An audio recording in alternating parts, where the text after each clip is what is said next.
Salut tout le monde, bienvenue sur ma chaîne YouTube, je m'appelle Juliette, enchantée. Alors avant toute chose, j'aimerais vous souhaiter à tous et à toutes une très bonne année 2023.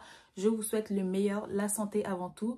Comme vous avez pu le voir dans le titre aujourd'hui, on va parler d'argent et je vais tout simplement vous donner mes meilleures astuces pour apprendre à épargner. C'est des choses que j'utilise au quotidien pour m'aider à épargner et j'avais juste envie de les partager ici sur ma chaîne YouTube. Donc si c'est le genre de contenu qui peut vous intéresser, je vous invite à regarder la suite de la vidéo. C'est parti!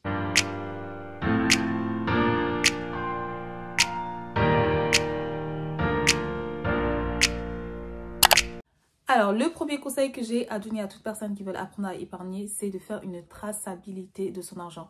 Allez dans votre compte bancaire et regardez dans quoi vous dépensez le plus votre argent. Et je vous conseille de faire ça sur les 6 derniers mois qui sont passés. Regardez vos achats, regardez dans quoi vous avez dépensé, etc. Si c'est au resto, si c'est pour des sorties, si c'est pour des voyages, si c'est pour le loyer, peu importe. Il faut que vous sachiez pour que vous puissiez avoir une idée sur comment vous pouvez gérer votre argent. Donc, faites une traçabilité de votre argent parce que c'est très important. Deuxième conseil que j'ai à donner à toute personne qui veut apprendre à épargner, c'est d'avoir un objectif financier. C'est obligatoire l'objectif financier. Vous devez avoir un objectif financier pour, d'une part, vous organiser, être motivé, connaître la valeur de l'argent, etc. Donc, ayez un objectif financier parce que c'est grâce à votre objectif financier que vous allez pouvoir mettre des actions en place et des stratégies en place pour pouvoir atteindre plus rapidement vos objectifs. Bien sûr, c'est pas une pression qu'il faut se mettre, c'est juste une idée approximative de ce qu'on aimerait mettre de côté et surtout, il faut savoir le pourquoi.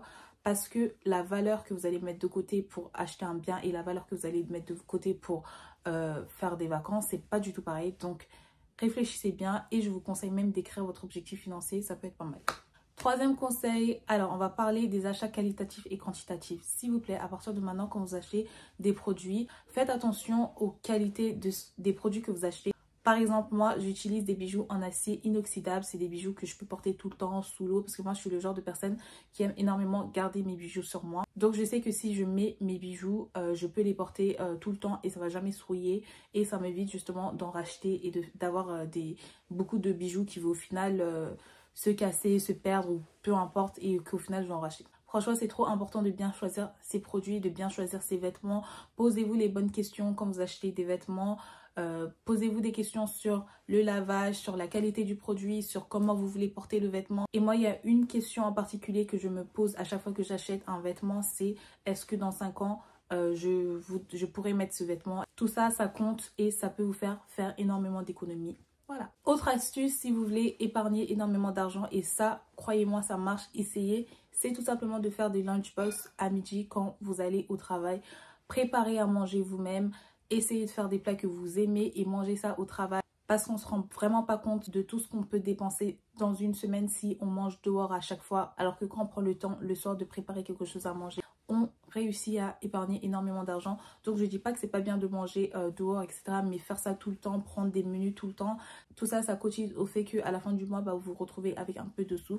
Alors que si vous faites un peu d'effort et que vous prenez le temps de préparer vos repas, je suis sûre que vous allez réussir à épargner énormément d'argent. Un autre conseil que j'ai à vous donner, appliquez tout simplement la règle des 50-30-20. Mais vraiment, renseignez-vous sur la règle des 50-30-20 parce que c'est une règle super importante si vous voulez apprendre à épargner. Un autre conseil que j'utilise et qui m'a énormément aidé à épargner, c'est d'arrêter les prélèvements automatiques.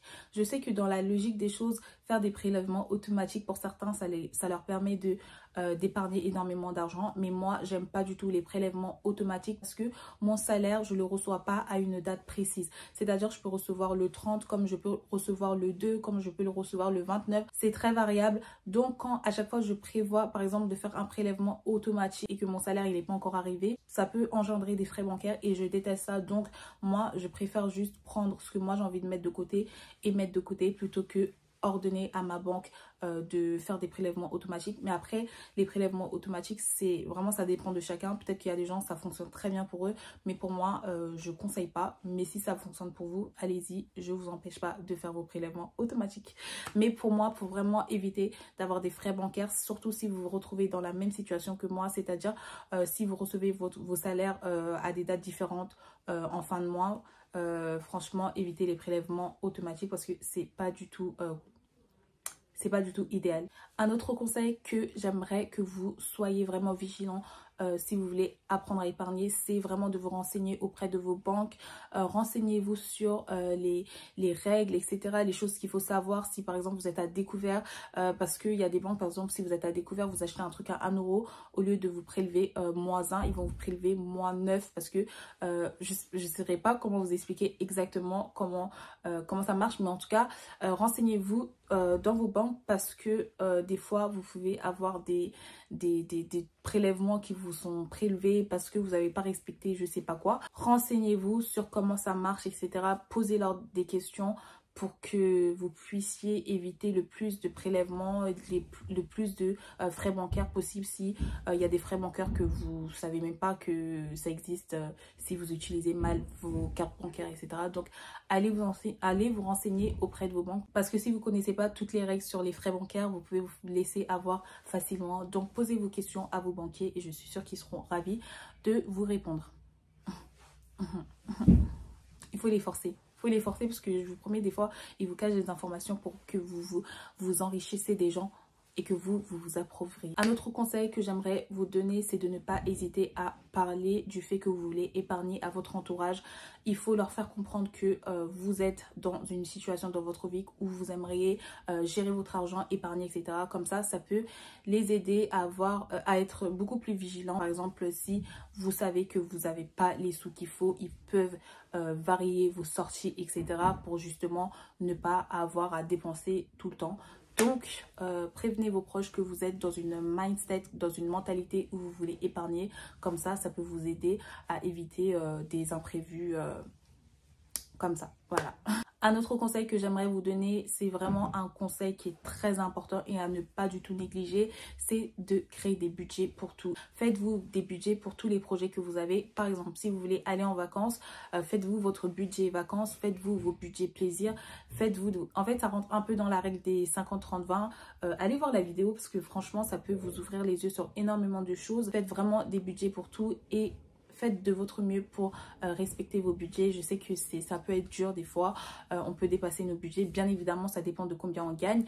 Mais si vous êtes en difficulté à dépasser vos budgets, franchement, faites un travail sur vous. Essayez de garder vos budgets et voilà. Donc voilà, faites des budgets. Le dernier conseil que j'ai à vous donner si vous voulez épargner, si vous avez l'habitude d'acheter des canettes à chaque fois chez l'épicerie du coin, prenez le temps d'aller en supermarché et prenez le paquet de canettes parce que vous aurez des canettes en plus et ça peut vous faire économiser énormément d'argent. Si vous êtes le genre de personne à aimer énormément dépenser à gauche à droite pour acheter des ci, pour acheter des ça, faites plus ça.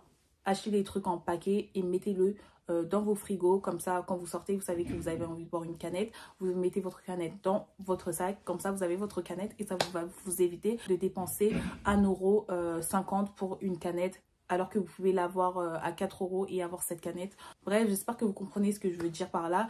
Mais en tout cas, achetez des choses en paquet plutôt que individuel, parce que quand vous achetez des produits individuels, c'est beaucoup plus cher que quand vous achetez des choses en paquet. Je pense que j'ai tout dit. Je vous ai donné mes meilleures astuces. Je pense que j'ai tout dit.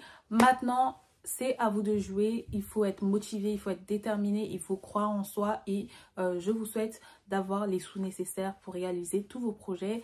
Voilà, c'est la fin de la vidéo. N'oubliez pas de liker, de vous abonner et de commenter et de me donner vous aussi des astuces que vous appliquez qui marchent pour vous, que j'ai pas peut-être cité dans ma vidéo.